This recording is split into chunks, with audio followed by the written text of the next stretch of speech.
Oh, what, oh, what, oh, what, oh, what, oh, what, oh, what, oh, what. Yeah? Yeah. Alright. Alright. I use that word a lot. Alright.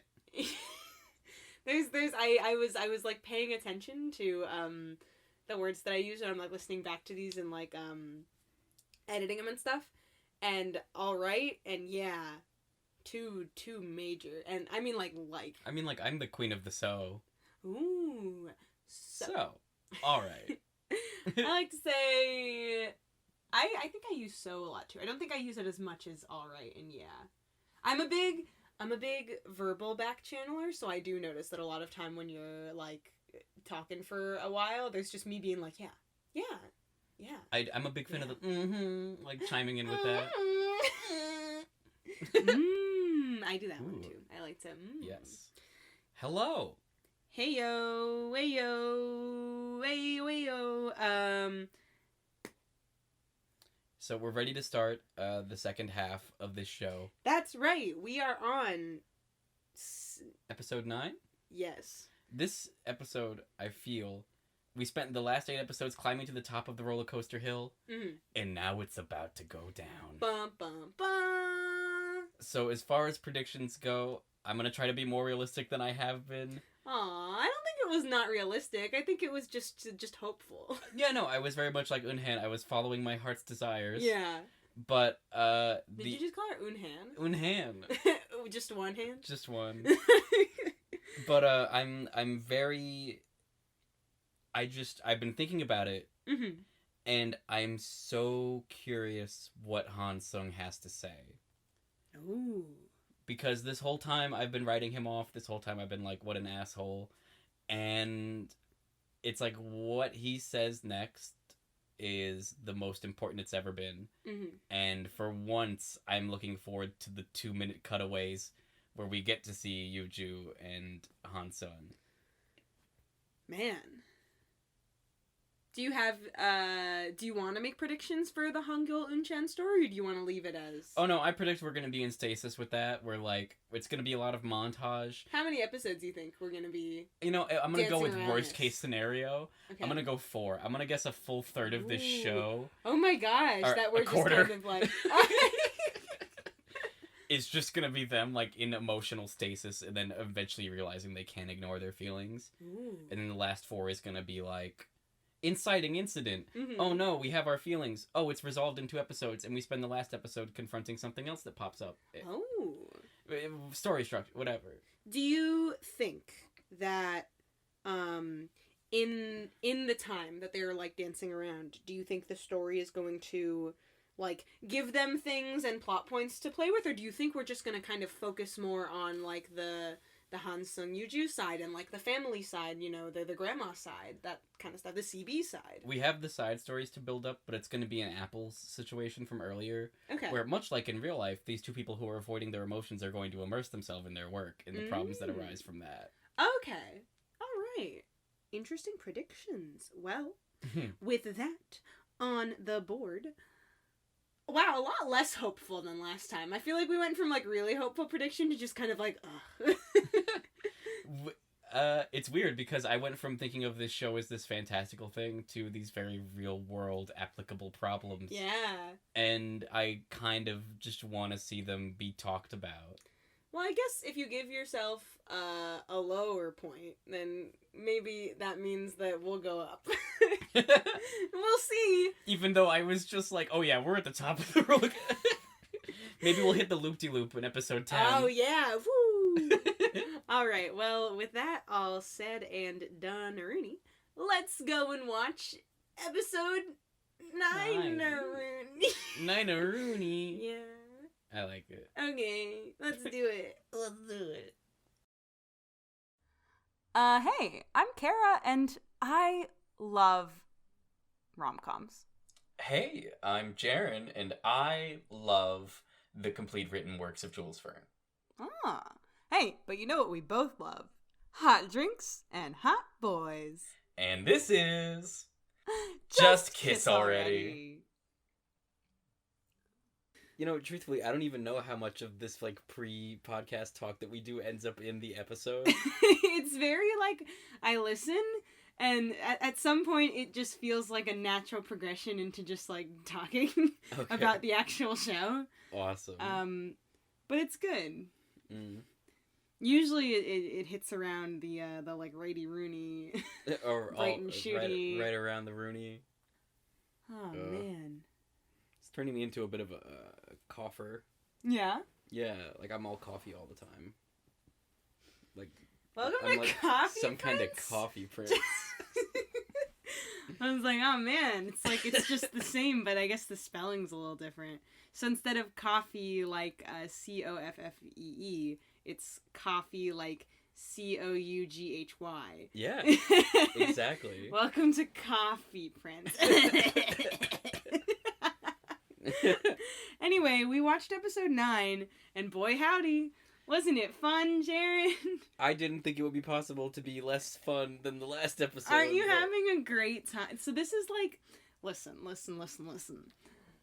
This is like the time where it's like, I feel like I've described this to you before, how I like dramas that start out by giving me reasons to like the characters, because then when they do shit like this, where they make you upset all the time, I don't stop watching because I actually care about these characters now. And it's like, there are some dramas that, like, from the start, they kind of hit you with the melodramatic, or they just don't do enough to get you to like those characters, and Yeah. once we get to this part, I'm like, I don't care. Stop watching this. I don't... Who are whatever. these people? Yeah, I'm like, literally, why do I care? But Coffee Prince is a perfect example of a show that really just ropes you in. Those first couple episodes, they're like, look at this, you care about him, don't you? You love him. You're having a good time, aren't you? Now get ready! Up, boom! No, I watched episode 8 and 9 kind of within a 24-hour period of each other. Yeah. So like a 12th of my last day has just been like a depressing like slog of K-drama emotion. Like they're really Ooh. putting the drama in it Yeah. now. It's heating up. I usually, when I watch dramas, I watch them like all at once, Mm. like within the span of a couple of days. And this is the first time that I've actually been like watching episodes with significant breaks in between them, even like a 24-hour break. Like usually I watch a couple at a time. So it's kind of weird to like have that time in between, as opposed to just like being like, no, show me what happens next. I need to get to the part where we fix it. Come on, where is it? I very much felt that during this. I was like, oh, but what happens next? Yeah. Uh, Anyway, so turns out what happens next is Han Gyul wakes up and he just starts cooking up a storm and he's smiling like a goddamn fool. Oh, he's so happy, and what he's cooking looks so tasty. It kind of fooled me for a second. I almost forgot. I was like, wow, look at this show. We're having so much fun. I thought it was like a commercial for Masterclass that was Ooh. airing before the K-drama. Yeah. He goes into like the bedroom and uncovers like the slumbering Eun He pulls back blanket, and then there's a pillow there, and he like peels back the pillow, and Eun just looks dead. Like, she's literally just sprawled, hardly breathing. We're like, oh god, is she okay? She's like super snoring as well. Yeah. And he's like, hey, I know what to do. Like, it's so like, you could tell like his idea of a bro is like a 12-year-old's idea of a bro. Yeah. Because he's like, oh, I'm gonna rip up some toilet paper and like shove it up his nose. I'm gonna like cover her eyes with toilet paper. It's gonna be funny. Yeah, he's like one step away from getting a Sharpie and like drawing a dick on her forehead. literally. God. Oh man. But yeah, we kind of jump right back into this. Like, they're sworn bros, so now they're like, it's time to be bros. Oh yeah. And like he's teasing her again, and she's like asking him like, hey, what's gonna be different now that we're bros? Yeah, she's like, so what do I get out of this? Basically. And Eun-chan's love language is food. We find out very soon. Because he's literally just like, she's like, so you gonna give me some of that ham over there? You gonna put that on my plate? And he's like, oh, all right. And then like, she starts listing out like, what about like, give me like a scooter or a car or like a house? And he starts like saying those things but giving her food. Yeah. And it's very fun. He's like a train and he hands her like a piece of baby corn. God. It's cute, but like it felt like the teasing thing. Yes. Like she was teasing him back and he was just like going with it instead of like doing their like fighting thing. Yeah. It's very like, there are a lot of moments this episode, I feel like, where you're kind of like given this guise of, like, things are fine and things are cute and look at all this fun, but also, like, what's actually happening, and you're like, wait, no, I want to be happy and feel good, but I can't because I know. She, like, quote, she says, "Are you going to give me everything I ask for?" And I'm like, And then he's like, "Oh man, not too bad for a drunk job." And he, like, grabs her ear. Yeah, that's right. They, like, drunk pierced her ear. They Parent Trapped us. Oh my god. If any of you saw Parent Trap, you know that there's cool ear piercing done. Like the 1956 one, or like the Lindsay Lohan one? The one I'm most familiar with is the Lindsay Lohan one. I don't know if that scene also happens in the older one, but I do remember, like, when they're like, we're gonna switch places, they're at summer camp and they have to look identical, so she pierces, one of the twins doesn't have her ears pierced, so she pierces her ears. Oh, wow. So that one of them can come back and be like, we did this while I was at camp, and the other one, like, has the earrings that she's supposed to have. Man, that's such a sad period of time, isn't it? Like, back when they were the Lohan twins. And not just, like, Lindsay Lohan. Not just one singular Lohan. There was two of them. Yeah, it was a horrible accident on the set of Herbie Fully Loaded. Yeah, jeez. Anyway. God rest her soul. Also, they pierced Eun-chan's right ear, which I'm pretty sure in, like, American culture, that's supposed to be, like, the gay ear. Oh. I don't know if that's incorrect or insensitive, like, to say. I know that that's, like, a stereotype thing, but I don't know, one, which one, or two, like, it's one of those things that I feel like I've heard maybe in passing, and it's just kind of, like, disregarded in my brain because it sounds so stupid. It does. Like, do you know about, like, the keys thing? What? Like, apparently, it's another superstition, or I don't know if this is true, but, like, I've heard, like, leaving keys out of your pocket is, like, a signal, or there's also, like, different color-coded bandanas as well. I have heard the bandana one. I don't know, dude. I haven't heard the keys. The important thing is Eun-chan would just have, like, a bandana with, like, a big turkey leg on it to symbolize sick. she's into food. Oh, yeah. And she keeps saying bro over and over, like, trying to get used to it. Yes. Well, like, it's, like, getting used to it, but it's also kind of, like, teasing him, because she's, like, saying it, and she's being like, hey, hey, and then, like, pretending, like, I didn't do anything. Like, that's such a... Like, Han Gyul here, he's pulling, like a fourth-dimensional chess maneuver. Like, he's friend-zoning himself, and It's just an excellent move. We'll see how it plays out. But, like, what the result... Like, he's put himself where there's an audio cue to remind him, like, every time. Yeah. Because anytime she says bro, he's like, alright. It's like when somebody hits you with the buddy. Like, oh, hey, buddy. But he did it to himself. You know, sometimes you gotta. God. And then we cut to Yoo-ju working and reliving, like, the memory of running into Eun-chan the other night. Yes, she's sitting, working, painting, and just thinking about Eun-chan running out of Han Seong's house with her hand over her mouth, looking very flustered. Yeah. And it, like, sucks. And I mentioned that I wanted to, like, pay very extra special attention to, like, what Han Seong does next. Yeah. And, like, how that's going to affect my opinion of the situation. Mm. So a lot of the stuff from this early episode section, I wrote down, like, his direct quotes. Yeah. But she gets a call from him, which, point of order, we don't know what happened between the last episode and this one, but she says, I'll call you. Yeah. And then the next thing we see is him calling her, and I'm like, okay. I'm not gonna read into that, but it seems like a bitch Han Seong-esque move. Yeah. And he's like, what's up? You want to get lunch? I can come over to your place. Yeah, he's pretending like everything is normal, and it pisses me off. Oh, yeah.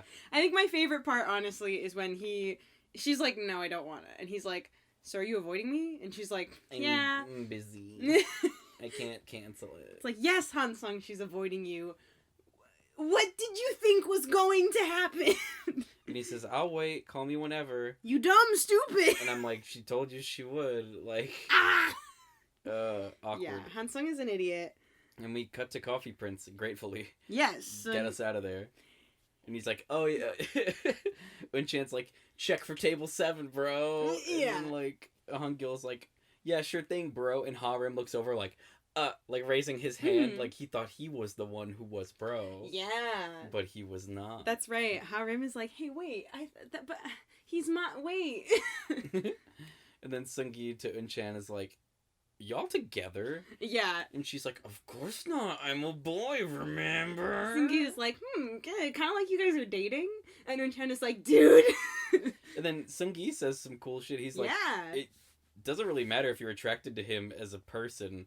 Like, I think he said something to the effect of, like, we don't care about that very much in my country. Yeah. In my translation, it was literally like, that's, like, whatever, where I'm from. Mm. Like, he was just kind of like, two boys can kiss. Yeah. I don't even care. He's I down was with like, the yaoi. yeah, right?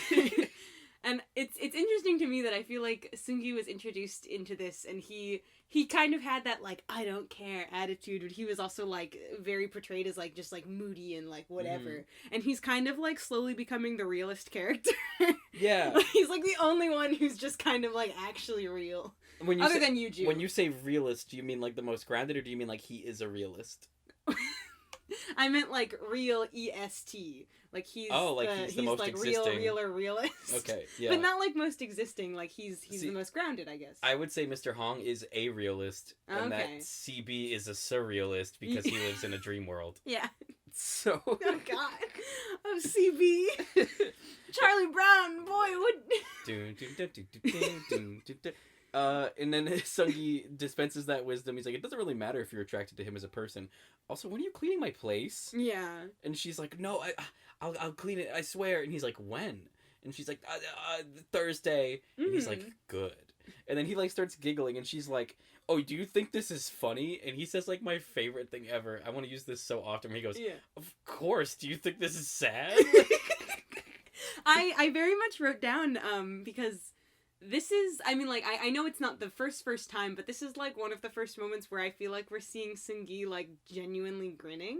Yeah, you're right. And it's, like, because we've seen him kind of do, like, that smirk or, like, whatever, but, like, this is where it's like, he used to never smile ever, and all of a sudden, once this incident has started, he seems like he's having a lot of fun with it. Much like the audience, he gets caught up in, like, this cool cross-dressing snafu. Yeah.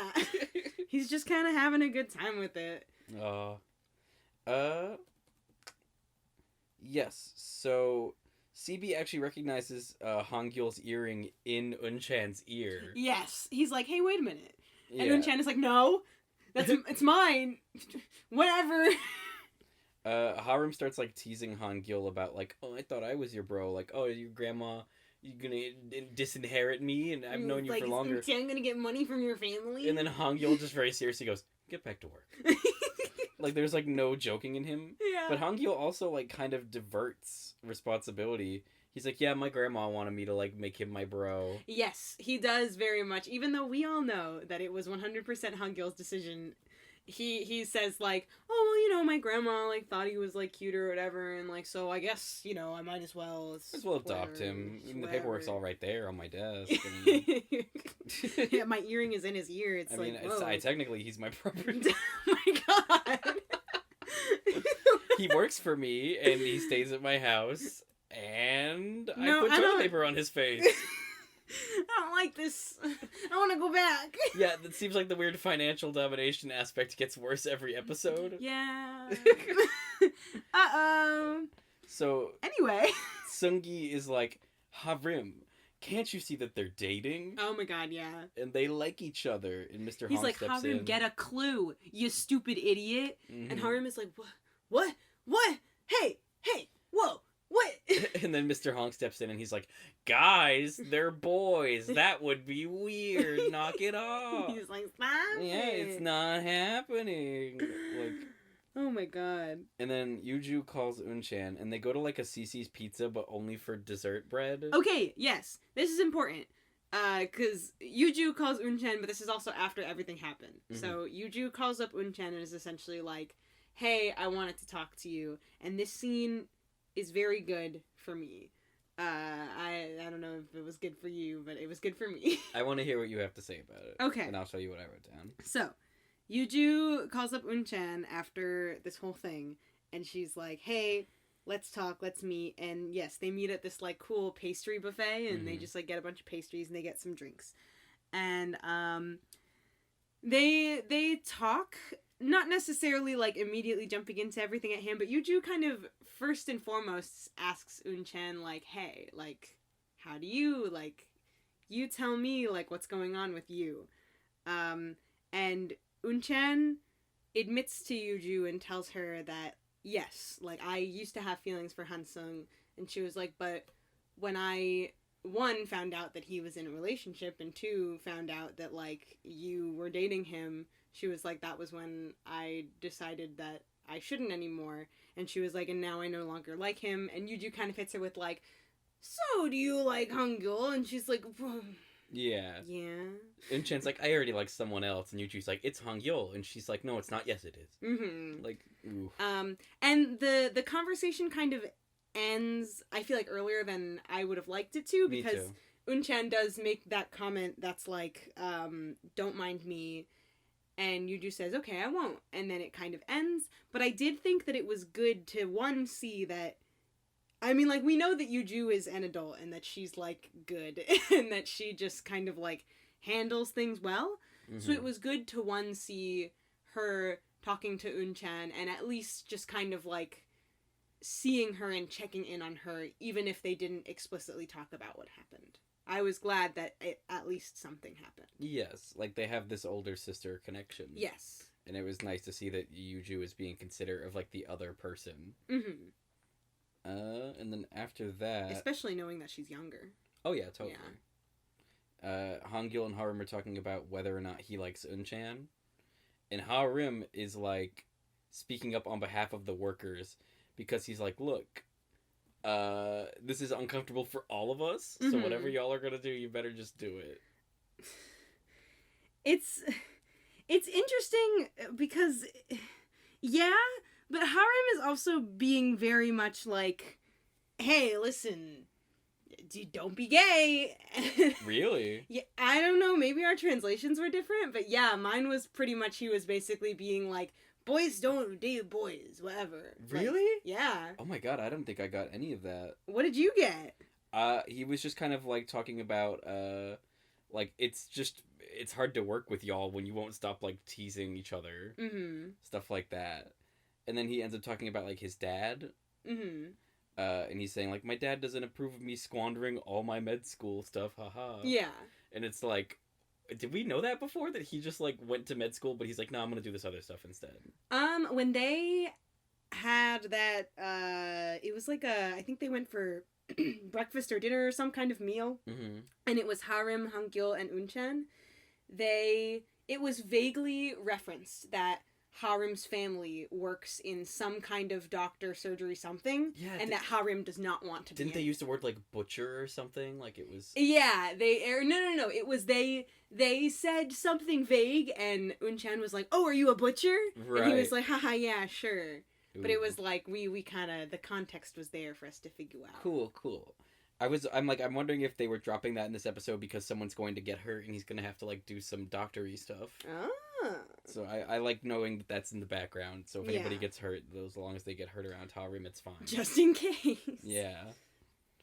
And then we get to, like, the part where I was like, okay, finally, time to write down everything Han Seong says verbatim. Oh my god. Because Yuju comes over to his place and they're having a conversation. And she kind of opens up with, like, this really poignant thing that's like, it would be easier if it was something that I did, because I can change myself. Yes, I actually wrote down that too, what it was in mine. It's, if it was because of me, it's easy. I just have to fix myself then. Yeah. And I was like, ooh, get him. I feel like many times I wrote down, get him, Yuju. And yeah, because, like, she's 100% right with being like, look, I can't fix whatever the fuck is up with you, buddy. Yeah. And then this is direct quotes here, because Han Seong says, I'm still thinking about what happened to me. I know that this has happened to you, too. Mm-hmm. I wasted so much energy trying to understand you the 2 years we were apart. Now that I'm in your shoes. And then she cuts him off being like, do you love her? Because I loved him at the time. What do you want me to do? And then he gets down on his knees and, like, grabs her foot and says, I'll take care of it. And then Yuju says, I was worried that you'll get hurt because of that kid, but I think I got hurt more. Mm. So just, like, unpacking that a bit. I think that he's, like, implying that, like, Yuju cheated on him and now he's in her shoes and he's, like, understanding how she was feeling, like, during this situation. And then Yuju's counterpoint is like, well, I actually loved the person that I cheated on you with at the time. So do you love this, like, young, a 24-year-old person who's 67 years younger than you. And That's right, the age difference is really like a solid 80. yeah, at minimum. And like he's like, now that I'm in your shoes, and she immediately calls him out, being like, that's not the same. Mm-hmm. Being like, whatever happened with me and presumably DK is not the same as what you're having going on with Unchan. Mm-hmm. And he says like, I'll take care of it, which for me that's too vague. Yeah, I don't like that, like, don't worry, I'll fix it. It's like, no, you just, like, talk about this. It's fine. Exactly. Or it's not fine, but, like, talk about this. Don't do this fucking... Yeah. I'll deal with this, whatever. Yeah, don't worry about it. Yeah. Like, that's not something you should be affecting in that situation. No, I don't want to hear. And then Yuju correctly is like, I was worried that you would get hurt. Mm-hmm. But I think I got hurt, and like she was literally warning him last episode, being like, no more, no further, don't do it. Then Han Seong breaks out just the fucking absolute worst idea. Like he dusts it off, he takes it out of the attic, he cuts the tape off, he opens the box, and he's like, hey, let's go be alone with each other in a different place. He's like, what if we just, like, leave and just us be together somewhere else, right? Yeah. He's like, what about more of this, but instead we're not talking about what's bothering us? Yeah. And then we can take it out on, like, some old convenience store owner lady. It'll be awesome, right? He's like, please, let's go on a trip, let's go. And then they do, but First, we gotta cut to grocery shopping time with Han Gyul and Unchan. And it's so cute that she's pushing him as he sits in the cart. Oh, yeah. It's, listen. It's, god dang, it hurts so much because it's so reminiscent of those times in the earlier episodes. We would have the Yuju Han Seong stuff going on, and then we would cut away to the fun stuff, and it's like, this is fun, but we know that something is, like, boiling beneath it. So it's like, I want to sit here and I want to have fun on this, like, grocery shopping adventure and these, like, cute moments, and I want to have a good time, but I'm also, like, tense because I know it's like you like, ah! Yeah, you see it coming. Yeah. And then Unchan starts talking about, he's like, oh, your first kiss, because basically, like, Yuju turned Han Gyul down. Yes. He was like, oh, I wanted to kiss her, but she was like, nah. And Unchan's like, wait, if you love her and you didn't kiss her and then you kissed me, am I your first kiss? And Han Gyul's like, look, there's a difference between I've loved Yuju for 9 years and I've loved only Yuju for 9 years. Yeah, it's very obvious. Unchan's very, like, naive, kind of like, wait a minute, but you had one crush and it didn't happen, so that means you've only kissed me, right? And Han Gyul's like, no. Yep. He says, she calls him a player, and then like, oh, who was your first kiss? And he's like, oh, some girl I knew from this thing. Yeah, he's like, oh, we studied abroad together. Yeah. I knew her. And he was like, you know, we dated like for 3 days, and then we kissed, and Unchan is like, 3 days? What? Yeah, she's like, slut! She's like, did you sleep together? And he's like, no, I didn't sleep with her. And she goes, well, why not? And he says, because I started liking her friend. And it's like, they headlock each other in the store. They're like wrestling. It's not really they headlock each other. It's more Han Gyul specifically headlocks Unchan. Oh, you're right. I shouldn't equivocate. It's very much, he's like, I'm here, you little shit. I noted, I'm like, oh, there's a couple kissing in this store, like, right in front of them. And then the camera actually, like, focuses on it, and they're just making out in front of the olive oil. Yes. And Han Gyul and Unchan are both kind of like, oh, man. That could be us if we weren't so fucking lame. Oh, man. God. This could be us, but you playing. This could be us, but you... bitch.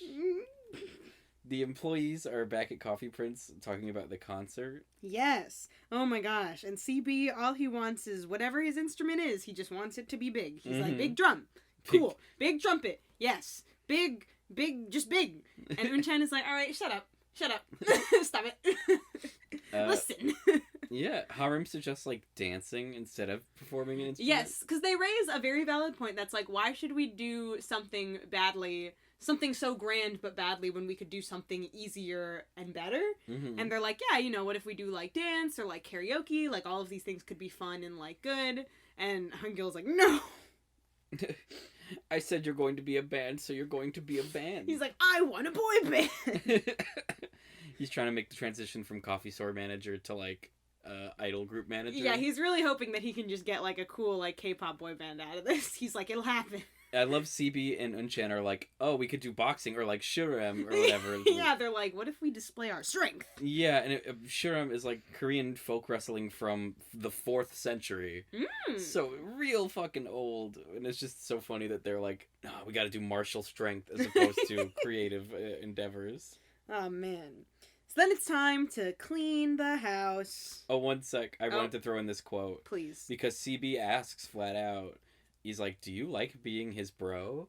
And then, like, she doesn't really have an answer for him. They start sword fighting with tea kettles. Oh my gosh, yes, wait, this is very good, thank you. They have tea kettles, and they're, like, fighting with, like, knives or something. And then it pans over to, Seung-gi and Harim, and one of them makes a comment, I don't even remember what, but I know that Harim, like, smacks Seung-gi's, like, broom with his broom, and then Seung-gi, like, smacks back, and then Harim smacks back, and then instead of fighting, they start dancing. Yes. They're dancing to, like, the music of these tea kettles banging against each other. It's very good. Oh, yeah, and they knew all each other's moves as well, like, they do a heel click at the same time. Yeah, it's like they have a whole choreographed dance and everything, and it's like, come on, Han Gyul, this could be the performance. What People do you do? would pay for this. Now it's time to clean the house. Yes, we get the Revenge of the Nerds cleaning montage, finally. So we roll up at Mr. Hong's house, and it's time to clean, and everybody's there. Everyone's here for this. It's big clean time, big bond time, really. Eun is, like, treating Harim's ankle. Yes. And Mr. Hong very casually is like, why did you jump out of a 2-story window again? And Harim is like, they were gonna shave my head if I did. And they're like, wow, that's so crazy that happened just when you visited for your mom's birthday. So, like, it feels like another episode of the show happened off-screen where Harim... Yeah, we very much just kind of, like, skipped forward, and we were like, wait a minute, hold on. Harim had his, like, special episode, and it got cut for some reason. Don't know why. Nobody thought it would play well. I would have loved to see it. And they're treating, like, his big, purple, swollen ankle. It looks gnarly. Poor boy. But then we see that not only is Eun here to come help clean this house, CB has also come to help out, probably because Eun Sae has come to help out. Yes. And Eun Sae has come because it's Seung-gi's house, and CB has come because it's Eun Sae, and now everybody is in this house, and it's time for, I don't know, jealousy, I guess. Mr. Hong, being the cool, responsible adult, like, smacks, Waffle Boy and CB both. Yes. For being just reprehensible. He's like, why the heck you could have just kept the secret. No need for this weird clean the house bullshit. Why are you doing this? And he smacks CB too. He's like, and you, stupid idiot. God. Ugh. Eun Sae is like, hey, CB, go wash Seung-gi's drawers. Like, just throws the laundry onto him and he's like, do it. Then we get, like, a cute montage for, like, a second. And I'm like, oh, is this all it's gonna be? We're gonna get a cute montage that's gonna be fun. It's like, nope. Yeah, right? And then Eun Sae starts being mean to CB. And Seung-gi kind of, like, tries to stand up for him. Yeah, so Eun Sae is, like... Eun Sae is, like, trying to flirt with Seung-gi, and he is very obviously not interested. And CB comes in, and he keeps trying to be like, hey, so, you know, guys, what's going on? Because he doesn't like that she's flirting with him. So Eun Sae is, like... basically treating him how she always treats him when nobody is around. Yes. Like, she's, you know, bossing him around, telling him to do stuff. And CB is really not happy with it because now she's doing it in front of this guy that he works with and that considers his friend and that he respects. And so CB gets pretty upset. Yeah. Like, she tells him, like, oh, go do the dishes. And Seung-gi's like, why won't you stand up for yourself? And then he just does it anyway. Like, he just goes and does what she says. I noted his shirt has, like, a fly on it in this scene. Like, the big fly design. Oh, cool. So I'm not sure what the symbolism for that is, but, like, maybe he's about to get, like, swatted. Yeah. He tells her to go get her own glass of water, like, finally. Yeah. And she's like, And Seung-gi turns to Eun Sae and is like, hey, why, what? This is bad. I don't, stop. And Eun Sae is kind of like, oh, like, she's mad. Well, not mad. She's just kind of, like, not happy with the way that things are turning out. Oh, yeah. Then he says, come with me. And they go outside to talk. And he's like, how can you embarrass me in front of my friends? Yes, CB goes to Eun Sae, and he's like, come here, we gotta talk. He takes her out, and he's like, listen, like, why are you doing this in front of my friends, also in front of someone who I respect? It's not cool. And Eun Sae, like, hits him back with, like, her behavior wasn't cool, but some of the points she makes are valid. Like, she's like, She says, he says, you can't take advantage of me because I like you. And she's like, I don't want you to like me. Yeah. Like, so who's the real monster here? He storms off. Yeah, so CB is frustrated, and his decision for what to do when you're frustrated is to run around and lift things up over his head. I think he carries, like, a fridge. He storms off, and then he storms back, and he, like, grinds on a telephone pole for a while. Yeah, he does some he, like, climbs a telephone pole, does some pull-ups, he sprints back and forth, he finds a fridge, and he carries it across the street. Yeah, I just kept thinking of, I'm in a rage! I'm in a rage! Like, it's just so, like, textbook what this, like, big child would do. Yeah. But let's talk for a little bit about, like, the situation with them. Mm-hmm. Because she's treating him like shit, but she's been, like, completely upfront about, like, hey, I'm not here to respect you. Like, yeah, it's her not... Listen, okay. So... I'm interested. I'm trying to, like, think of... It's like... She is saying time and time again, I don't like you, I don't want you to like me, whatever. But she's also the one who consistently keeps calling him and having him come and do things for her. That is like, correct. Time and time again, she calls him and she's like, I need this thing, bring it to me. Mm-hmm. It's like, if she truly was trying to push him out completely, she wouldn't be contacting him and she wouldn't be doing this. And not that any of that, like, makes it okay. It's just kind of like, it's this really, like, neither person is doing good things here. True. Like, Eun Sae makes valid points when she says things like, I didn't ask you to like me, and when she says, like, I don't like you, I don't owe anything to you, whatever, like, that's fine. But also, she is treating him like she's taking advantage of the fact that he likes her and constantly calling on him, making him do things for her. She's not just, like, trying to remove herself from the situation. Yeah. So it's like... It's not, like, good regardless. It's just kind of like... Because I feel like in the last episode, CB did a lot of bad things, and it was really easy for us to be like, CB, stop it. Like, stop bothering Eun Sae. Yeah. But it's not like Eun Sae is being completely good here. No, because, like, I mean, she even explicitly had that advice at one point where she's like, oh, yeah, you're leading people on like everybody else in our family does. Yeah. Like, and then there was that weird, like, I just the thing about Eun Sae that bothers me is that, like, she's very young, so, like, she's a child still, so maybe she'll grow out of it. Yeah. But, like, she's putting CB in the situation where it's like he has to be around exactly when she wants him to, and, like, none of the other times. Yes. So, like, he's, like, living for her, and, like, he makes no pretenses about that. Like, he's like, my angel this, my angel that. Yeah.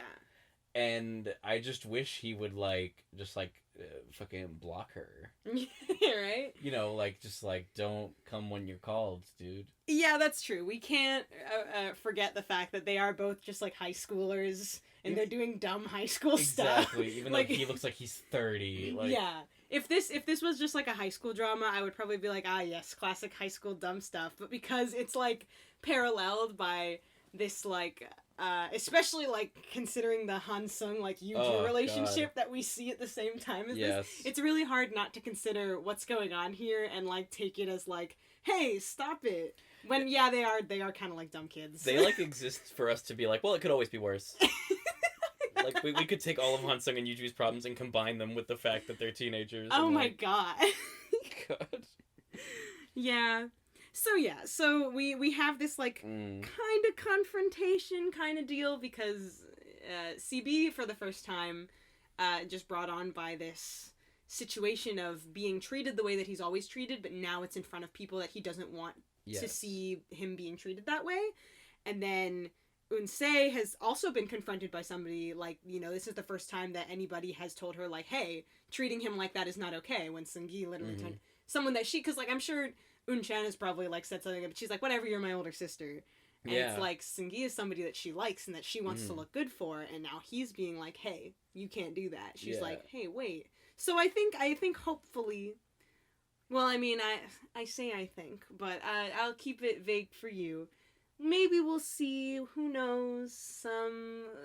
We'll figure it out. I don't know. We'll see what happens next. We'll just Okay. feels like a cool first step, but I don't know. It's whatever. Well, what does happen next is we cut to Eun Sae eating corn. Oh yeah, we do, dude. Yeah, and Eun Chan is just scolding her for leading CB on. She's like, "Do you hate him?" And then gets no answer. And she's like, "Well, go apologize him tomorrow." Yeah. And then she follows up with the thing that fightin' and lovin', which was something that was said last episode. I can't remember by who. It might have been Mr. Hong. It sounds like a Mr. Hong line, yeah. Yes. And, like, it's so funny for Eun Chan to be bringing that up, and Eun Sae calls her out for it, because she's like, "Oh, you mean like you and Mr. Choi?" Yeah. Like, where have I heard this before, sister? And Eun Chan is just, like, so happy to be near Han Gyul that she's like, "Yeah, we're bros. I'm glad to be bros." Yeah. And then Eun Sae very, like... She's way, like, ahead of her age when it comes to, like, understanding relationships, except for her own. Yeah. And she's very much like, but you'll eventually want more. Like, even if you're happy with just holding his hand, eventually you're going to want to hug. And then when you get tired of hugging, you're going to want to kiss him. Well, seeing as she knows about Hanayori Dango, as we saw in that, when she made that video, it's obvious that she must enjoy rom-com content. So it seems like she's doing the thing where she, like, I've learned about things and I'm able to see things, but when it comes to herself, she's like, ugh. She's like, Eun Chan, a man and a woman just can't be friends. Oh, God. Oh, man. Eun Sae asks about the musician that Eun Chan used to tell her about. Yeah, she's like, hey, remember Han Seong? Yeah, and... What's that? And Eun Chan is like, we kissed. Yeah. Whatever. And Eun Sae is like, dude, what?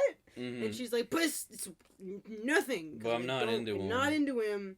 Just stop. I don't want it. Mm. Eun Sae is like, don't give him any wrong ideas. And Eun Chan's worried that she's, like, confused Han Seong. Which is an interesting perspective for her to have as, like, the younger person who was kissed and did none of the kissing. It's very much, I mean, it's one of those things where, from an outside perspective, you're like, dude, what the heck? But anytime that you're the person, you can't help but want to blame yourself a little bit just because we do that as people, I feel like. So we cut to Han Seong and Yoo again. That's right, it's time for our favorite couple. They're actually playing like an arcade cabinet version of a game called Joe and Mac. Which is like this little caveman platform side-scrolling game. Ooh. A woman is like cleaning the stoop and she's just like splashing them with cold water from the wash basin. Yeah. And she's like, "Hey, are you married?" And they're like, "Do we look like it? Do we look married?" And then the lady responds with, "Well, if you're not, don't get married because you guys look great right now." Yeah, and which then is so funny. And Han Seong decide to just like unload their like relationship history on this lady. Like Han Seong escalates. Yes. He goes, "Haha, she doesn't want to marry me, lol." And the woman says, "Well, you smile like a player," which is like stand up, get smacked down, Han Seong. Got him. And then Yuji's like, "Haha, yeah, he recently cheated on me." No, at first it's actually Han Seong who goes. Wait, you're right. Dang it. I'm confused what happened. We can blame him for more things later. Han Seong, what the heck? Yuju like... Yeah, I just wanted to blame Han Seong. Yuju's like, "Yeah, he recently cheated on me." And he's like getting angry. You can like see his dumb face go to a dumb mad face. Yeah. And he's like, "Well, she cheated on me 2 years ago." And it's just like a shit show in front of this 7-Eleven where this kid is like, "Hey, do y'all got Yu-Gi-Oh cards?" Yeah. And the old woman says, "Well, it sounds like you're perfect for each other." And I was like dabbing on the couch when I saw that because that's just the ultimate roast. Interestingly enough, the way that it was worded in my translation made it seem like the way, whatever it was, just the words that they had for when Han Seong talked about what Yuju did to him. He didn't use the word cheated. He just said, she left me for a guy like 2 years ago. For Really? 2 years. Yeah, and I was like, that's kind of interesting because I don't know if that's just difference in translation because it really seems like it's been implied that this is like we've now both cheated on each other and the situations were different, but now we've done this to each other. So I was kind of like, huh, weird. All right. Yeah, mine definitely explicitly said cheated because I was very much paying attention to the things Han Gyul was saying. Han Seong? Yeah, oh gosh. That would never happen to him. It's like, hold on, let's not God Han rest Gyul. his soul. God rest his soul. Gosh. And then they cut to them like walking through the park and Yuju's talking like, "Oh, I want to see like the snow in winter and the leaves in fall and like all this stuff throughout the year." and I want to get married, and I want to have kids. And Han Seong is like, oh, don't get me excited. And she's like, well, that's the difference between things I want to do and things I'm going to do. Yeah. And I was like, good for you, girl. Then Han Seong gets a call, and Yuju is like, huh, you should answer it. She's like, why don't you answer your Why don't you get the phone, phone, Han Seong? Yeah, Han Seong, who's calling you? Hey, Han Seong, do you want to He pick up the doesn't. phone? He does not answer the phone at this Yeah, time. he for once in his goddamn life, he takes the hint. Oh, wow, it worked. It only took that to happen for it to work. Oh my god. Man, fucking, then we go to Seung-gi. Yes, okay, so we cut, and Waffle Boy, he's standing by the street, and he sees a lady with a child, and this, like, just, like, look of realization dawns on his face, and he sprints, like, like, a little, like, van pulls up, and, like, we can't see her for a second, and he sprints into the road, and he almost nearly loses his life. A car comes speeding around, almost hits him. He falls down to, like, get out of the way. The guy even, like, stops the car and is like, hello, are you okay? Oh my god. And Seung-gi stands up. He sees that he can't see her anymore. And he's like, yeah, it's fine. It's whatever. He's got to get over there. And she's gone. The freaking look on his face, like, it goes through so many stages of him, like, huh? Huh? And then, like, when he finally realizes, it looks like he's been struck by lightning. Yeah. Like, he freaks out and he just runs into the fucking street. And that's all we get. He almost gets hit by a car, and then she's gone. And that's it. Yep. That's no more. That's what you get. Oh my god. And then we cut back to Han Seong and Yuju is talking about the scariest day of her life. Yeah, they just wanted to give us a small break from them for a second. They were like, anyway, They were just like, to oh yeah, ease by the tension, way, here's some... Waffle Boy might get hit by a car. Yeah, maybe. Yeah, she's like, her mom and her mom's boyfriend were fighting, and she got so mad that she went upstairs to her room and slammed the door louder than she thought she was going to, and she was scared his mom was going to come up and, like, beat her for it. Yeah. And all that, she's like, to say, I'm afraid of what other people will think, like, I'm naturally a shy person. Also, I talked to Eun yesterday. Also, by the way. And you see, like, Han Seong, like, geek is, like, a little moment of where he's like, what? Oh no! And then Yuju says, call her first, you're the adult. Yeah. And then Han Seong says, I'll call when I'm over her. So this is the first inclination of whatever plan he might have in his dumbass head, where his two brain cells are clapping together like somebody's ass cheeks. And yeah. I feel like maybe it was supposed to be implied when he did his vague, like, I'll take care of it. But instead of just saying to her, like, I don't want this and I don't want to have these feelings and I'm going to get over them, he says, I'll handle it. And then later is like, there's a plan, don't worry. Yeah. And he's very much just taking the same approach that Eun did, where she's like, I'm ignoring them until I get over it, until I no longer have these feelings. Yeah. Which, questionable effectiveness. You know. Yeah. And then Yuju says, don't you want to know what she wrote you? You kissed her first, right? Mm-hmm. He says he doesn't remember. He's full of shit. I wrote down, oh my god, Han Seong, you shit. He, like, literally fakes stomach pain in, like, a cute way, I guess, and, like, tries to dip out. We're back to that. It's I don't even want to say back to that, because it feels like it's been there this entire time, that they have this interesting dynamic of everything is playful, but there's this undertone of tense, because what they're talking about is serious and we know what's actually going on. Even though they're talking lightly and they're making, like, little jokes and they're laughing and they're smiling, but it's still tense. Yeah. We get, like, voiceover of Eun, like, messaging him. Yes. Being like, hey, you know, call me whenever, I'm good, how are you? And then Yuju, like, looking on at Han Seong as he stands and looks out, which I think is, like, a mirror of a shot from his backyard before, where Yuju was, like, standing on his porch, whatever, watching him look out over the backyard. So, God, we just never stop worrying about these two, but mostly Yuju. Yeah. And then we cut back to the dangerous adventures of Seung-gi. Yeah, so Seung-gi is back at Coffee Prince, and he's on the phone with somebody, trying to... It seems like he's like, getting information about, like, the school that the kid goes to or something. Mm-hmm. We don't know exactly what, because CB storms in and decides to be a dumb idiot. Yeah, he's like asking him questions while he's on the phone. Yeah. And then, like, he just like, snatches his memo. Literally, Seung-gi is, like, listening to this thing, and he's writing stuff down. CB storms in, and he's like, hey, do you like her? And he's talking about Eun Sae. He's like, hey. And then he just snatches the notepad, and Seung-gi gets angry. He screams. He tears the phone away, and he looks at him, and he goes, give it back. He, like, curses at him in Japanese. Yeah. He, like, literally takes him by the arm and, like, takes his arm behind his back and starts, like, cursing at him in Japanese. And, It's I mean, like, intense. fair. And then Harim comes over to add fuel to the fire and, like, looks at CB and he's like, you're the one in fault for going head over heels in love for this girl. Bum, bum, bum. And then Seung-gi, like, just kind of throws CB off of him and, like, walks away with the memo. Yeah. So, God, it is tense. I would hate to work at this place. It's so interesting because there are so many moments where I'm like, this is great, and then so many moments where it's super tense. Oh, yeah. Because, like, they go from just, like, dancing with their broomsticks and fighting with kettles to just, like, wrestling each other and screaming, and there's this weird, like, boss-employee relationship thing, and, like, everybody's just tense. And then we get to the part of the episode where I came up with my alternate title for this episode. So this is episode 9. Han Gyul got 2 daddies. Han Gyul got 2 daddies. So we cut to this airport, and there's this man there, and he's called Myung-jae. Myung-jae, yes. And he calls Han Gyul's dad. He's calling from a bathrobe and asks about Grandma and Han Gyul.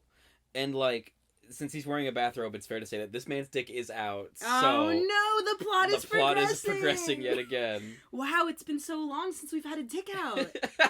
Oh my, no wonder we were stuck in this weird quagmire of a plot cul-de-sac where everybody has feelings and they're all wrong. Yeah. So we cut to no one is acting on their feelings in the correct way.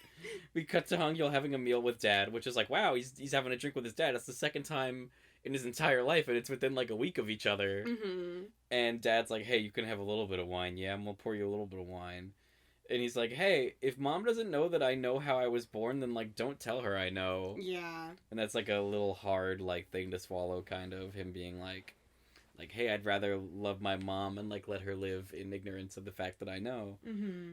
And then this dad asks, well, how much do you know? And he says, Mom's not my real mom. I was at an orphanage for 3 years. What was my real mom like? Yeah. And he says, your mom was sweet and kind. She was orphaned when she was young, a math teacher. She was stubborn and competitive. And then he kind of cuts him off by being like, well, did you leave her? Or did she leave you, or did you dump her? And he says, I dumped her because I had no choice. It's kind of interesting that we've transitioned into this, like, this is a topic that I feel like has been referred to very vaguely, and now all of a sudden it's like Han Gyul has questions and his dad has answers. Yeah. And it's just kind of like he's just telling him. It's almost like there was 18 years of silence for nothing. Yeah, right? Kind of weird. So Han Gyul's birth mom died in a car accident before he was a year old. Yes. Dad says he was bad and not in a position to, like, take care of a woman at the time. So Han Gyul went to an orphanage for 3 years, basically. Yeah, in my translation, I think he said, I wasn't ready to be responsible for another person. Mm. And I was like, whoa. Mine, he said he could not support a woman at the time. Okay. Yeah. And then Dad kind of concludes by saying, I was bad. And then Han Gyul was like, darn tootin' you were, you put me in a goddamn orphanage. Darn tootin'. So I wrote, my theory is that Myung-jae is Han Gyul's biological dad or something, or that he has 2 daddies. Ooh. Like, we're gonna get some kind of, like, weird message, like, maybe Dad and Myung-jae were a thing, and I have no clue, but, like, that's where I'm getting Han Gyul's got 2 daddies from. Fair enough. It's a good title. I like it. Thank you. I worked very hard on it. Oh, I'm so proud. So then we cut to Eun Chan being upset and trying to call someone, which I can assume is Han Gyul, but at the time I was wondering if she was also trying to get in touch with Han Seong. Yeah, just because we'd been talking about Han Seong lately, my first thought was Han Seong, but then it's probably Han Gyul, because later we talk about that. Yes. So he calls, Han Gyul does, he calls his mom, he says, hey, you know I love you, right? And he thanks her, like, a bunch of times, and it's so sweet. And then she hangs up, and we, like, pan over to Grandma, and Grandma's like, yes, someone must have hurt that big softy's feelings.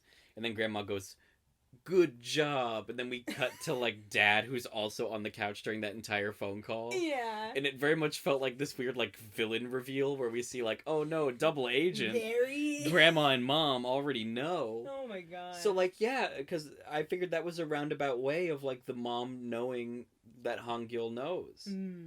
Like, so the only person who's, like, benefiting from the maintaining the illusion is that Han Gyul thinks his mom doesn't know. So that was super interesting.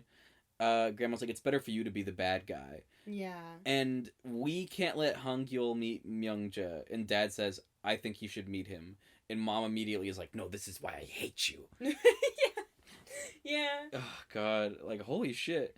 And grandma's like, leave him to me. If he mentions Han Gyul, and the mom says to the dad, if you screw this up, I'm leaving you. Yeah, there's this very tense, just like family talk here, and it's very evident that whoever this young J guy is, Mama don't want to see him. Got no fucking clue. She's like, get out. Like, what could any of that be? And like, why is the dad on his side?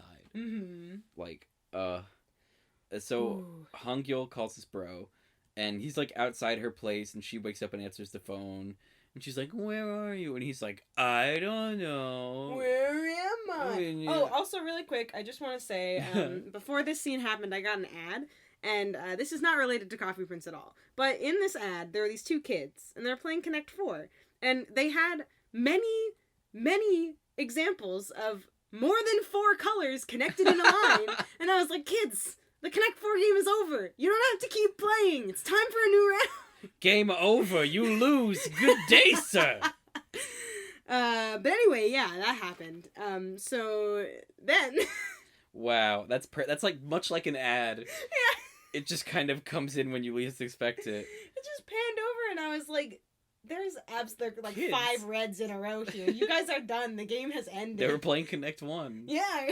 You have to get one uninterrupted dot. Oh my god. So she hears the dog barking from his end of the phone, and she comes to the window, and she looks so stoked She's to see him. I once again wrote down in my notebook, as I have many times before, Eun is so cute because she is standing on her balcony and she's grinning and she's just kind of like pointing at him and going like, "Ah, but you're It's there. you. Oh my god, I'm on the phone with you, and you're here. You're there, and now you're on the phone, and you're in my house, and Yes. it's so freaking cute." And I'm like, oh god, I wish this weird. I keep saying it, but I wish this like weird undertone wasn't there because I just kind of want to have fun with all these cute moments. So they go to the batting cages, which is like, I don't know how late batting cages are open, but like if there's a late night batting cage, that's the coolest thing to do. Yeah, I want me a 24-hour batting cage for when I need to smack some baseballs at 2 a.m. Yeah, I need You know to how vent it about is. my non-biological family. Yeah, right? So she's like, oh, listen, I bet you a lobster this big. Like, because Eun only thinks in terms of meals. Her love language is food. She gives him batting advice and, like, hugs him from behind and, like, corrects his posture or whatever. Mm-hmm. And I'm like, oh boy, Han Gyul literally won't be able to handle this. Blah-blah. He cannot. And she says, like, hey, why are we at the batting cages at night? And he goes, because I'm frustrated. And she goes, what are you frustrated about? And he's like, hey, do you want to go to the beach? Yeah, he's like, hey. And she's like, ever the best friend is like, yeah, let's go to the beach, sure. So we get this like beautiful like cut of her driving his car. Yes. And he's freaking the fuck out. He's like, oh my god. It's so like it's so perfectly like a kid who's learning how to drive and like the person who's teaching them who is just like holding the little like handle up being like, oh god. Oh yeah. And like it's like really late as well, so it feels extra dangerous that they're doing this. It very much makes me think of like me like driving, you know, my brother or my parents around the parking lot when I was learning how to get my permit, and I was still like terrified of going any faster than like 20 miles per hour, and I'm sure they were like, oh god. So he's all worried, and she's like, what's there to be worried about? And he's like, you're right, I'll leave my life up to fate. Which is like, bitch, I wish you would. I wish you would just like let fate take over here. Strong words. Mm-hmm. Strong words for somebody not on a unicycle. So, Eun is like, I saw someone in a white cloak in the mirror. And, like, he's like, yeah, whatever, sure. And he, like, starts getting ready to scare her. Like, he makes up his face. He literally, like, rolls his eyes back and is, like, slowly panning over. And then she, like, pops out and scares him first. And he screams. She turns him and goes, like, ah! And he's like, bug! And she's like, I got you before you got me. She's like, you stupid idiot. So Don't you know surprises must be done quickly? The cute guitar music is playing again. The song comes up often. It's here. They get to the beach and Eun sings like, we're in a whale. We're inside of a whale. Yeah, she's like, we're inside of a whale. And Han Gyul goes, oh, Pinocchio. So I guess Pinocchio and Shrek both exist in the Coffee Prince universe. That's right. We're living in the Disney timeline. This is the Disney timeline, yeah. They run up to the surf, and Han Gyul like does this dumb thing where he like he's running full speed with her, and then he, like, stops and runs backwards, so she's the only one who, like, oh runs my gosh, into the water. yeah. She's like, hey, that's not fair. He's such a brat. It's like... It's interesting because they have made this agreement at the beginning to be, like, sworn brothers or whatever, and he really is treating her like a younger brother so many times. Like, putting her in headlocks and, you know, tricking her in the beach and letting her drive the car, but still being really panicked the whole time. Gosh. And it's like, it's, like, very fun and lighthearted, but boy, howdy, does it not stay that way. Yeah, he's, like, asking, like, hey, what's your birthday? And she tells him December, so the entire month of December is Eun-chan's birthday. That's right. Happy Eun-chan's birthday. National month December day, Eun-chan. She's type O blood, and he's type B, and she's like, oh, I hate type B men. Yeah, she's like, oh, I know who you are. And he's like, hey, what? Why? Why do you hate type B? Why do you hate my blood? And he's like, because they're mean and timid and narrow-minded. And he goes, well, actually, that's a stereotype. And, like, in this essay, I'll seek to prove that... He's like, excuse me, Eun-chan. I think she was just teasing him, and he kind of, like, took the bait on that one. Oh, 100%. Oh, good. It's very interesting how their relationship is very much a push and pull, that neither of them... Because sometimes it's kind of framed to seem like Han Gyul is the one that has, like, the teasing power, because Eun-chan is a very, like, Teasable. She's very teasable, and she's very gullible. But, honestly, Eun-chan gets him right back a lot. Well, yeah, especially with this beach trip where she's getting with the spookiness. Yeah. And she's the one showing him how to bat. Yeah. So, like, she's in the driver's seat, literally. Whoa, oh my god. Yeah. Symbolism. They start to talk about, like, his past growing up and how, like, he didn't have a lot of friends because he was always just, like, mad at his own existence. Yeah. He tells her about his biological mom, and he's, like, smiling while he says it, so she goes, like, how can you smile while saying that? Mm-hmm. Because, like, it's very sad. And then he kind of has, like, this long, like, looking at her moment where he's like, and he's not smiling, he's frowning. He's frowning. And then one of them says to the other, like, doesn't it feel great to have a brother? I think Han Gyul says that to Eun-chan, and she responds with, well, do you like me as a brother? What do you like about me? And he tells her to stop messing around. She's like, I'm cute, right? When am I my prettiest? And, like, he does not acknowledge that. He says, well, what do you like about me? And she says... everything. Like, without hesitation. Yeah, literally, he's like, well, what about me? What do you like about me? And she's like everything. Yeah. And he's like, and he literally, like, stops walking, and she's, like, walking ahead of him, and he's like, And then she turns around and goes, as a brother. Yeah, she's like, of course, as a brother. And I wrote, oh my god, date! With many exclamation points. She, like, roasted him with his own Peach Garden oath. Ooh. It's getting frustrating, boys. Oh, lots of frustration. I'm like, god damn it. And it only gets worse from here. And Don't tell me that.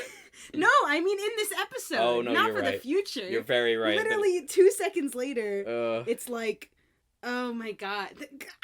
So he takes her hand and says, like, let's go. And they start walking down the beach, and he's like, bros can hold hands. So we've been having this whole episode of them being, like, sworn brothers or whatever, and at the beginning it seems very, like, you know, very mutual, like they're both kind of like being like bro, but as we get to the end of this episode, we do see, especially in this scene, Eun-chan is kind of the one that has, like, he rolls up to, like, come and visit her, but, you know, Eun-chan is, like we said, literally in the driver's seat, and Han Gyul seems to be like he's thinking about something, and next thing we know, they're kind of talking, and it just kind of, like, the vibe is getting more and more, like, so close to that line of romantic, and we just need to cross it, and then we start this thing that's, like, basically just a big, but no homo dude, right? Where they're literally, like, holding hands and walking together and, like, gonna watch the sunset, and it's all, like, very much like, hey, this is pretty much kind of like a date, but no homo, bro, because we're bros, and we're sworn brothers, and, like,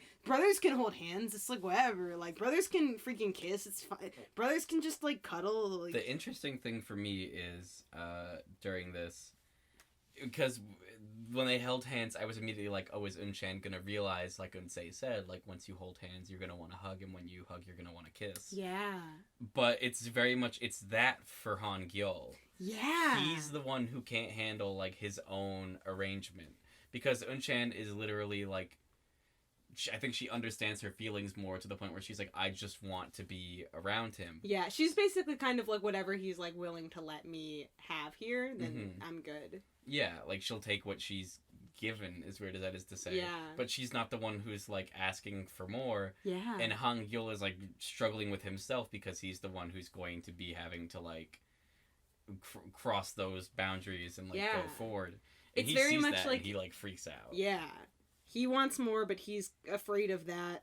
And he lets himself for a little bit here with the holding hands, and then they sit down, and Eun Sae is like, oh, we can, like, watch the sunrise, because, like, you know, we're on the beach and it'll be cool. And, you know, they hang out, and Han Gyul is like, well, why don't you, like, get some rest? You know, you seem tired.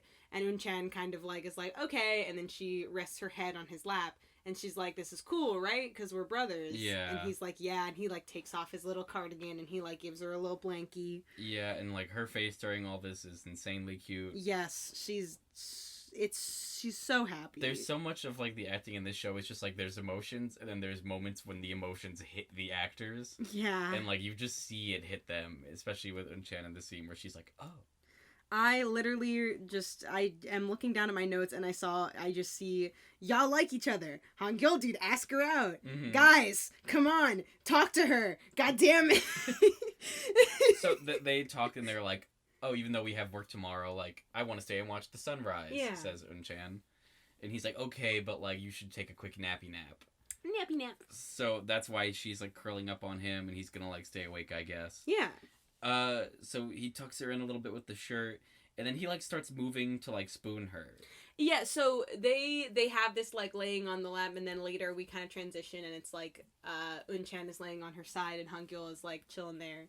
Mm-hmm. And he starts kind of, like, he pulls up the little cardigan, the nice little, like, tuck into bed thing that we see all the time. And then he's, like, moves to spoon her, and then it's like he kind of like covers her hand with his hand, and then he like gives her like the back of her head a little kiss, and he's like wrapping his arm around her. Mm-hmm. And then all of a sudden he like stops, and he just kind of like backs up, and he sits up, and he's just like, ooh. He goes and like stands by himself at the edge of the beach, and he's like talking to himself. Yeah. Like he's rehearsing. He's saying like, I can't take this anymore, and then he's like, Eun Sae, you're fired. Mm-hmm.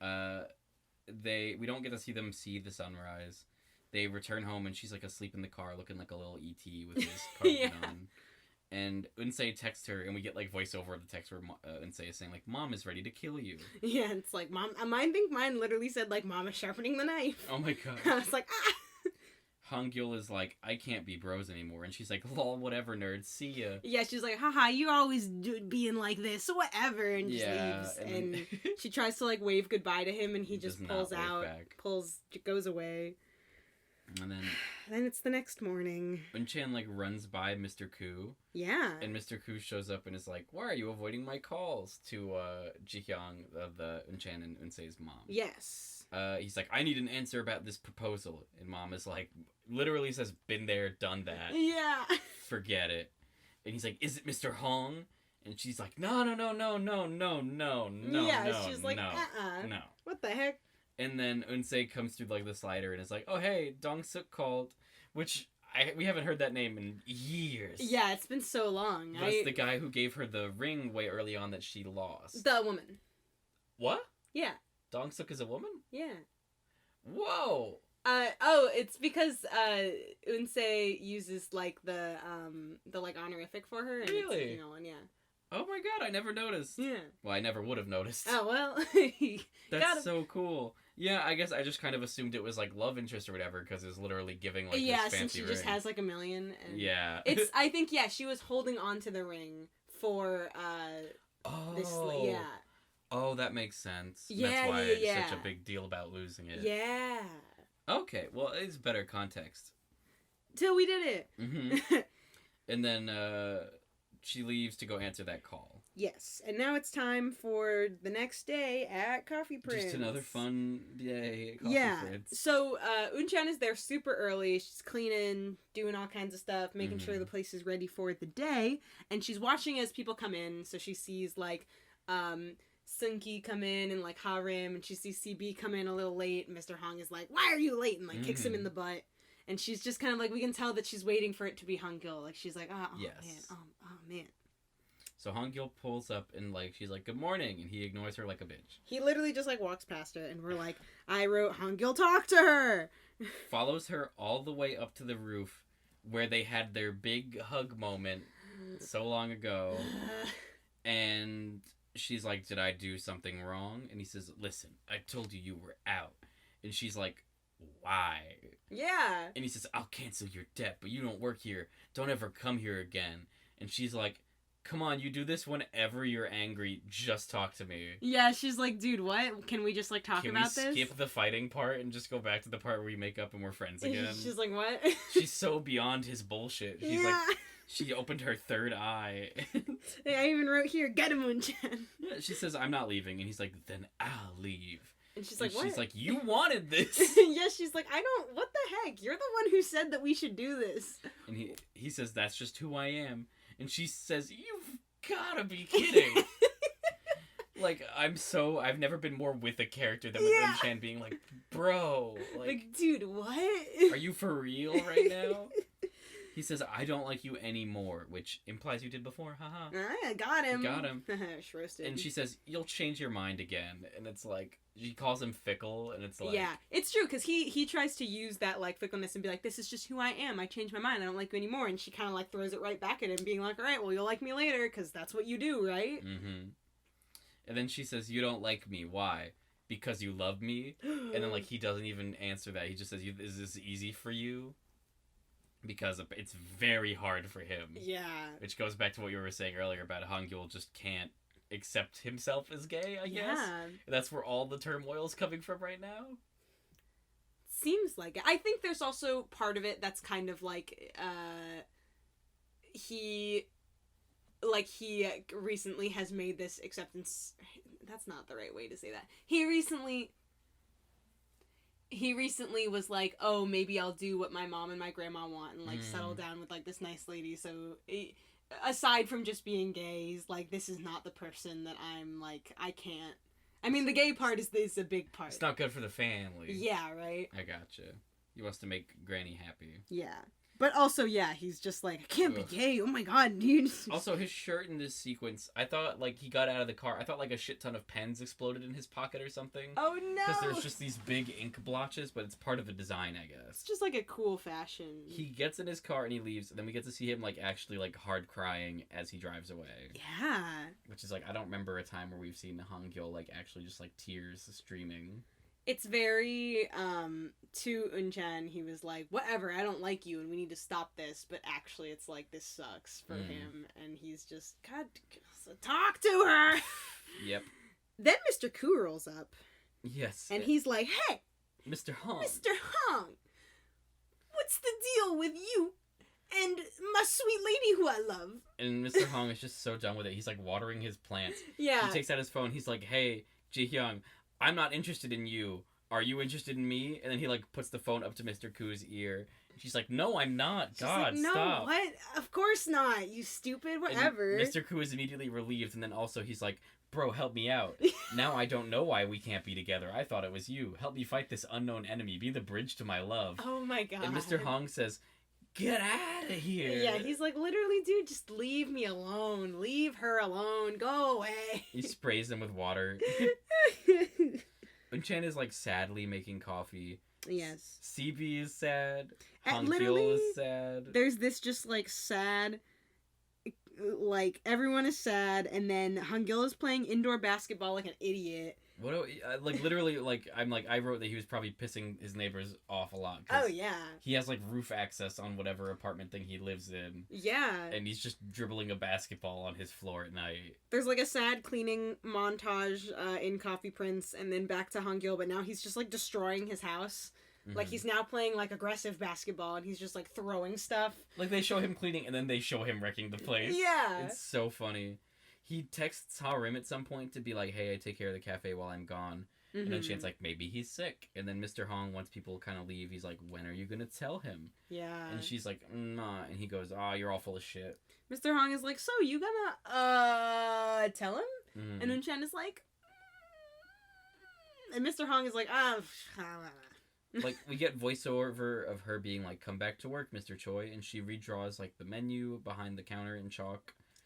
Han Gyul's throwing a shit fit and is messing up his apartment. Yes. Eun-chan, like, finally comes by, and I'm like, thank God, like, needed this resolution. It's like he's in the apartment and we start hearing her voice, and at first there's kind of like this, oh, is this just like him thinking about her? But no, she's there and she's knocking on his door. Mm-hmm. She's like, hey, hey, hey. She like keeps calling his name. She keeps like being like, why are you doing this? Mm-hmm. She writes and rewrites text messages to him. Like, yes, so actually we cut away from yes, you're right. Her being outside his house, and now she's back home and she's in her pajamas, but she's like laying on the bench outside and she's like typing a bunch of texts to him, and they're all kinds of things that are like, you know, like, everything okay, I miss you, I love you, and then she's like typing out the different ways that she addresses him, because she types out like bro, and then she types out like manager, and then she ends up typing out like love, and it's like and then she just doesn't type anything at all, and she just cries, like, she like does real a good scream. Cry. Yeah. She's like right next to her scooter, and we freeze frame on her like literally wiping tears. Mm-hmm. And God, like, what a hard ending point to this episode. What a way to end episode 9. Oh boy. Like I said at the beginning, this is the part where it's like, I care about what's going on, no matter how much it hurts me. I need to keep watching because I like Eun Chan and I like Han Gyul, and I want them to stop being stupid. Mostly Han Gyul right now. Han Gyul's kind of being the stupider of the duo. I mean, nobody will compare to Han Seong. That's true. Nobody's really stupid when we think about Han Seong at the end of the day. Oh, man. So, closing thoughts for me on this episode. Boy, I couldn't have been more wrong about the length of this bro thing. Right? When you were talking about, like, 4 episodes, I was like, oh boy, I wonder if it's gonna be like a, oh, nice, it didn't happen that long, or if it's kind of gonna suck because of what we transition into next of just Eun Chan crying. Like, nothing lasts more than an episode in this show, honestly. Yeah. Like, it's incredible, the pacing of this, which it moves. Yeah.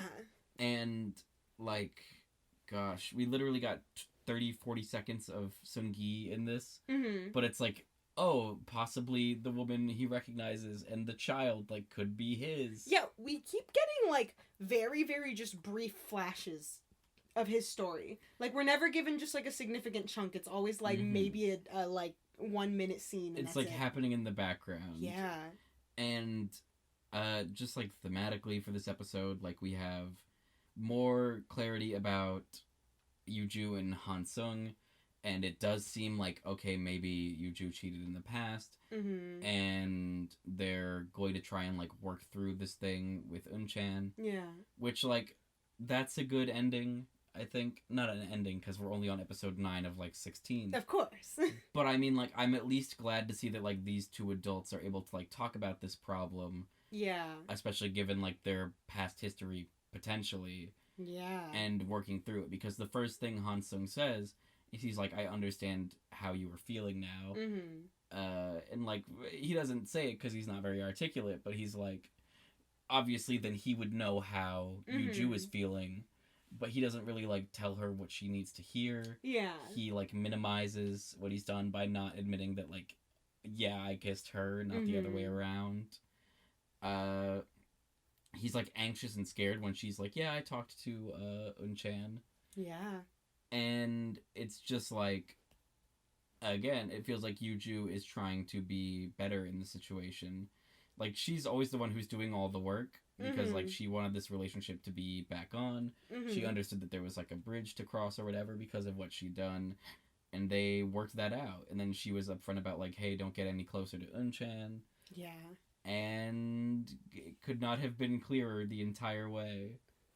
So it seems like they're going to be trying to work things out, but if that conversation in front of the 7-Eleven woman is anything to go by, like, it's just a doomed effort, especially with, like, DK floating around now in this story. That's right.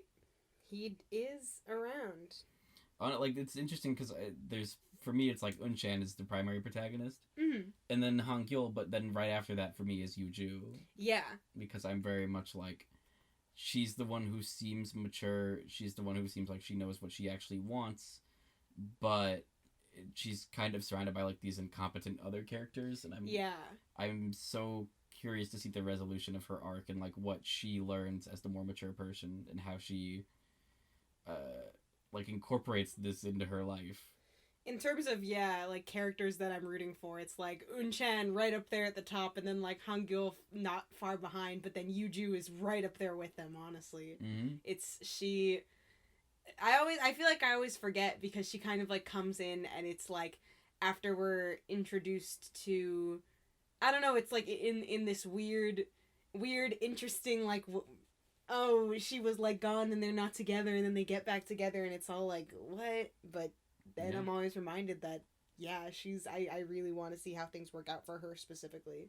It's also really interesting that the amount of time we've seen with Yoo and Han Gyul together has decreased the last few episodes. Yes. Because it used to be there was a lot more of the two of them interacting, and Han Gyul would, like, ditch Eun to go do stuff with Yoo. Yeah.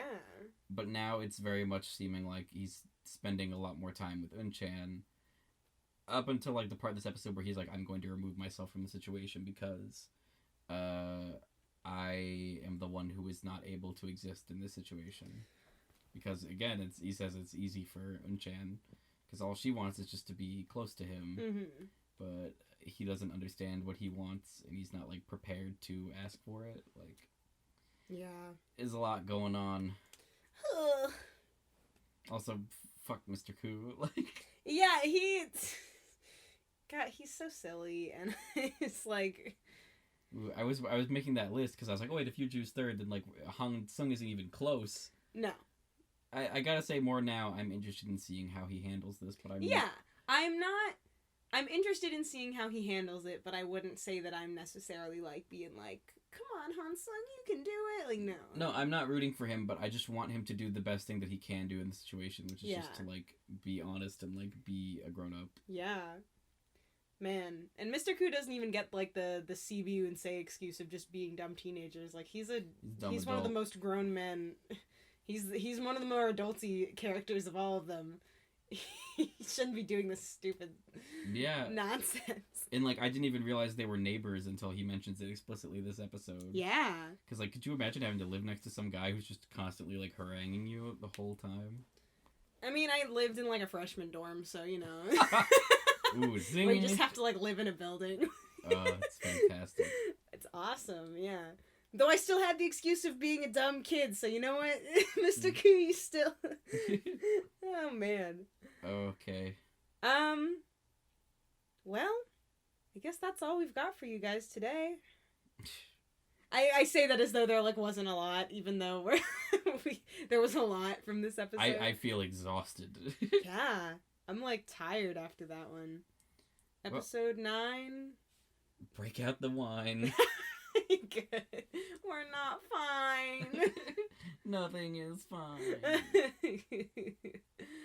Oh, man. Alrighty. See y'all. Catch y'all in the next step, which is episode 10. Yeah, hopefully the sun will come out tomorrow. Wouldn't that be cool? If it was just like... I mean, if the past is anything to go by, all of the problems brought up in this episode will be dismissed in the first 5 minutes of the next one, and everything will be happy again. Or everyone will pretend that everything's happy again, and we will all. And then later we'll have to talk about it. I hope they play instruments. Oh my gosh! Yeah, that's right. Band, cool, fun band. All right. Peace out, y'all. Thanks for joining us on this emotional journey.